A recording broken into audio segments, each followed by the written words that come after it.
Hi everyone, this is Diane. I'm back with another Halloween mini album.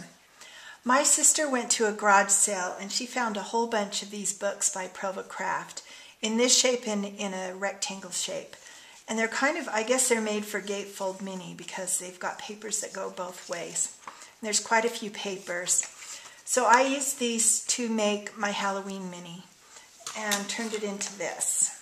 So this is the front of my mini album, and what I did was I cut up a box and got some corrugated cardboard and stuck it down and distressed it, and then I cut out these papers from K & Company and I put glossy accents on them to make them more sturdy, and then I just hot glued them down.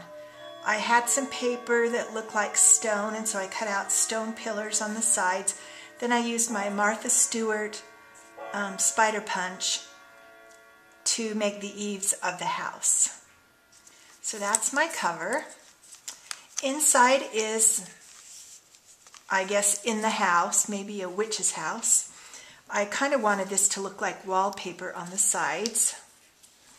And then I got these epoxy stickers to look like pictures. These come out of the little pocket. These are borders from Recollections. I just put some bling on them, and you can open it up and you can add pictures or journaling, and there's one on each side. And you open it up. The next one is the graveyard scene. I've got, was the paper, and I just cut out another of the same pattern paper and stuck it over on top so this opens up. And then I used a little magnet on the crow. I did do glossy accents on the crow to have him hold up a little bit better. And then you can put journaling or pictures in this one. Here is a graveyard scene, or the gate to the graveyard. And I've cut out some tombstones for tags, and I distressed them with Stays-On, white Stays-On, and stamped them. And on this gate, what I did to make so you couldn't tell and I could still have the pocket is I used the same paper and just glued it on to the gate and cut it out and then glued it over the paper so that you really couldn't see just plain the tags on the back and stuff. And then I used stickles for the stars that were already on the paper. And these, most of the images I cut out from Happy Hauntings. So the next page is more of a graveyard scene. The picture had the little skeleton's head down by the headstone, and so I just cut this out of my Cricut and cut the head off and put it next to the little head. I've got a frame for my Happy Hauntings. Then on this one, there's a haunted house. I glossy accented the fence to make it more sturdy. I stickled the crow.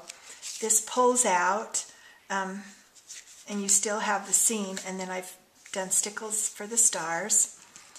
And here's the haunted house, and this opens and you can put more pictures and journaling.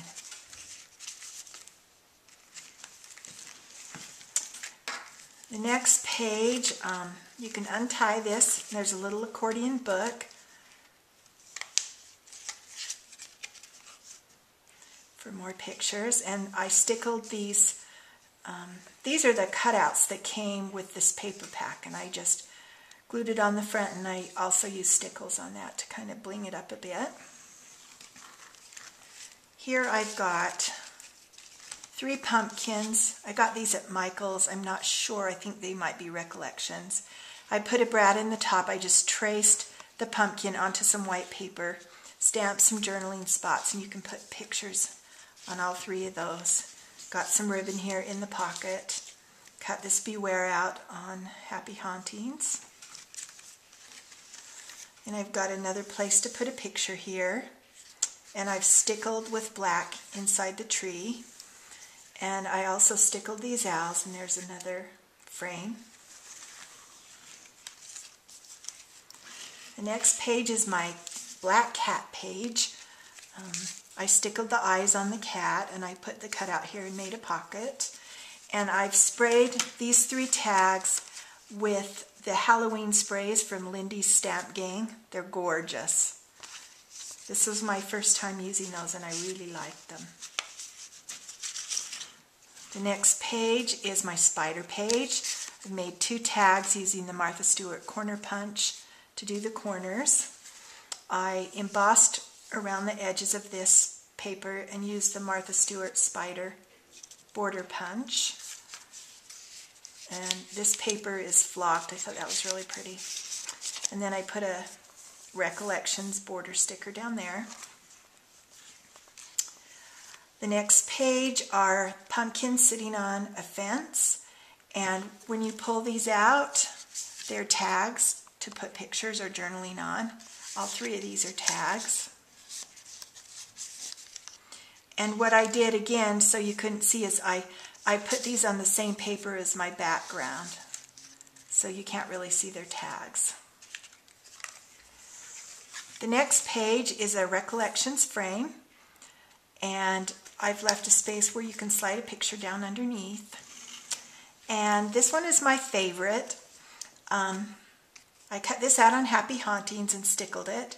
And I made this out of raffia. I just tied it with some string off of a shipping tag, and I distressed the ends to make it look dirty and put a little chipboard handle on there. And then I made this little book of spells, and I made a little pocket out of the same paper so you couldn't really tell, and just made the little book.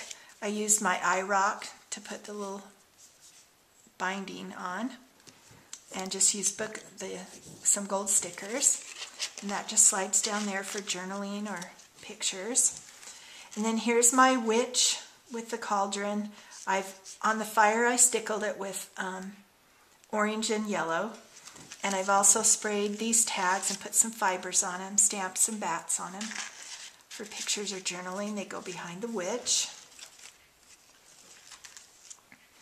This page I cut a coffin out of my Cricut, and off of the paper I cut out the skeletons and I stickled the eyes red, and I distressed around. I think it looks really neat with this white stays on the black. It looks really creepy looking.